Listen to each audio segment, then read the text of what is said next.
Joining us, we have Eitan, the founder and director of Legalese.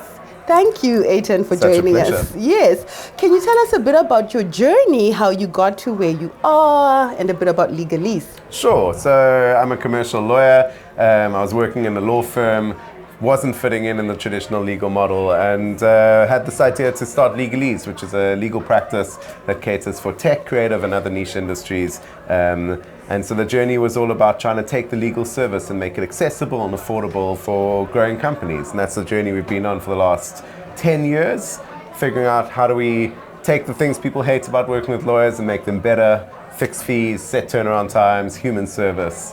So yeah, that's the journey, and it's a super interesting one to be on. Okay, and any war stories? What's the biggest challenge you faced, and how did you overcome it? There's plenty of war stories from along the way. That's some of the stuff I was sharing tonight. No, I mean, we've had everything. We've had from people threatening to sue us for trademark infringement, to dealing with big client matters and needing to figure it out, to the trials and tribulations of running a business, teams, cash. We've had it all. It's been a really interesting journey. I started the business without any funding, so it's built it up invoice by invoice, and just the long, slow build of a company. So it's been a very interesting journey over the years. I've loved it. It's been the journey of my life, and I feel really honored to be running a company and following that entrepreneurial journey. I'm not sure if I started the business when I was 28. Mm-hmm. I'm not sure, I'm almost 40 now, I'm not sure I would start a business at this point of my life, so happy I did the risky thing early in life, and I've loved my journey of being an entrepreneur. Okay, and technology, how do you utilize technology in your company? Yeah, so a lot, right? Like the whole technology is there to make what we do easier, to make it better. Of course, you can overcomplicate these things, but for us, it's about trying to find how we as lawyers use tech in order to enhance the way that we do business and the way that we service our clients, instead of trying to replace ourselves with robots. So a lot of the back-end stuff that keeps our business ticking is run through tech. A lot of our clients' experience, the ways that our business moves and project managers all run through tech.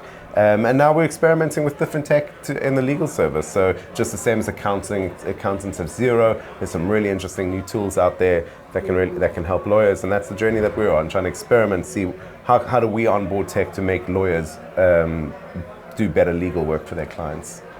And it sounds like you were always sure that you weren't meant for like the traditional kind of law. So what would you tell someone who's sort of hesitant to get out there and start their journey of entrepreneurship? Yeah, I think the tough thing about South Africa is there's not a fortune of employment opportunities, but the amazing thing is that it's this environment which is just rich with opportunity. So my main advice is to do it. It's just to do it. I think you can build a business slowly. You can build it invoice by invoice. Try something, prove the concept, even if it starts as a side hustle. If clients like it, you've got something there, and build it like that. So my advice is to just start somewhere. It doesn't have to be perfect. You don't need huge amounts of capital. Figure out if the concept works and go from there.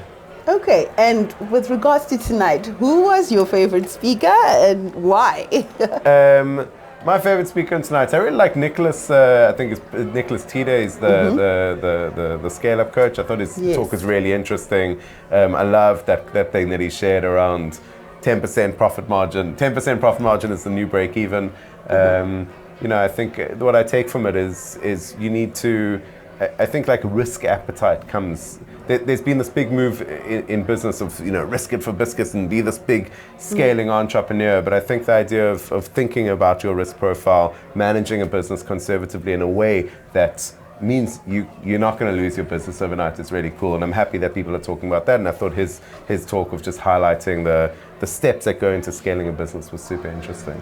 Okay, wow. And any final words to the entrepreneurs or 9-to-5ers out there? Any final words? Any final words? I think that you need to make sure that you're a small plus on the world instead of a small minus. So whatever you're doing with your career, it's make sure that you're adding value to the world, adding value to your community.